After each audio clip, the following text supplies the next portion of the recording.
ये पूरा मैंने पहले कह दिया आपको कि अगर बीजेपी जीत गई बंगाल में, मैंने कलकत्ता जाके बात कही थी वहाँ पर मीडिया को भी, अगर बीजेपी की एंट्री हो गई तो पूरा देश निराश होगा।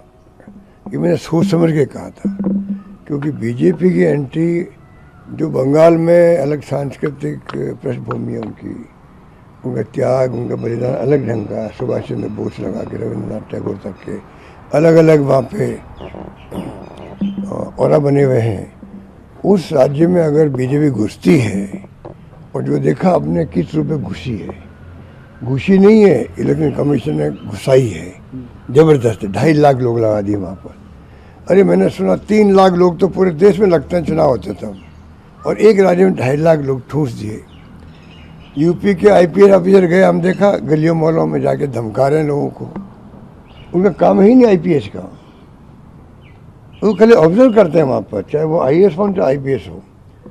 और वहाँ पर स्थिति बन गई। तो चुनाव जिस प्रकार एफआईआर किया, 27 लाख वोट, में बार बार कहता हूँ चुनाव पोस्टपोन होने चाहिए थे। और मैं नहीं कहता हूँ, मैं देखता हूँ अच्छे अच्छे पत्रकार आपके जो इंटेलेक्चुअल हैं, जो बोलते हैं सोशल मीडिया, वो खुद कहते हैं 27 लाख लोगों को वोट कैसे आप वंचित कर सकते हो। उनका फैसला नहीं होता तब तक 3 महीने 4 महीने 6 महीने पोस्टपोन करते चुनाव। पर चुनाव हो गए 27 लाख के बगैर भी। और सुप्रीम कोर्ट की तरफ से एक कमेंट भी आ गया, उनको कोई वकील लोग समझा नहीं पाए होंगे कि इस बार नहीं तो अगली बार वोट दे देंगे। ऐसा कभी होता है क्या? जो आदमी का वोट देने का अधिकार है, वो एक वोट भी वंचित नहीं रहना चाहिए। तो आज जो बनर्जी के साथ में घटना आप कह रहे हो, ये तो घटना क्योंकि वो नेता है वहाँ टीएमसी के, ये प्रकाश में आ गई है।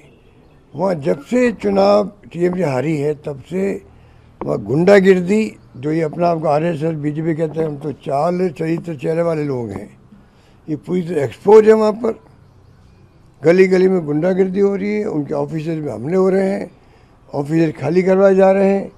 क्या नहीं हो रहा है बंगाल के अंदर, और पूरा देश देख रहा है। तो ये, और इलेक्शन कमीशन भी चुप है। पुलिस सरकार बदलते ही खुद बदल जाती है, अपन जानते हैं। उनकी मजबूरी होती है कि उनको तो जो मुख्यमंत्री उनकी बात माननी पड़ती है। ऐसे हालात में देश चल रहा है। और भारत सरकार तो क्योंकि डबल इंजन है, तो वो इंजन भी उनके पक्ष में हो गया, तो डबल मार पड़ रही है वहाँ पर, डबल इंजन की मार पड़ रही है। जो मोदी जी कहते हैं डबल इंजन की सरकार बनेगी, तो डबल इंजन ऐसा काम आता है कि गुंडागर्दी में काम आ रहा हो।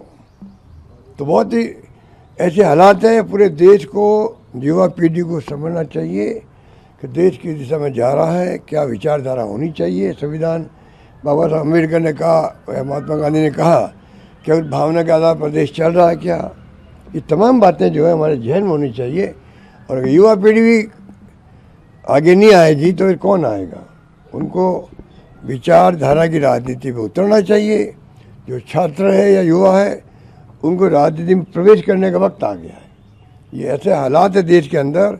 मैं अपने अनुभव से कह सकता हूँ, आज ज़माना जो है, हमारी युवा पीढ़ी और छात्र राजनीति करने वाले लोग, सबको विचारधारा के आधार पर चिंतन मनन करना चाहिए। वो किस पार्टी में जाए उनके ऊपर है, पर कम से कम विचारधारा क्या है देश की, क्या होनी चाहिए, उस पर उनका एक अपना विचार होना चाहिए।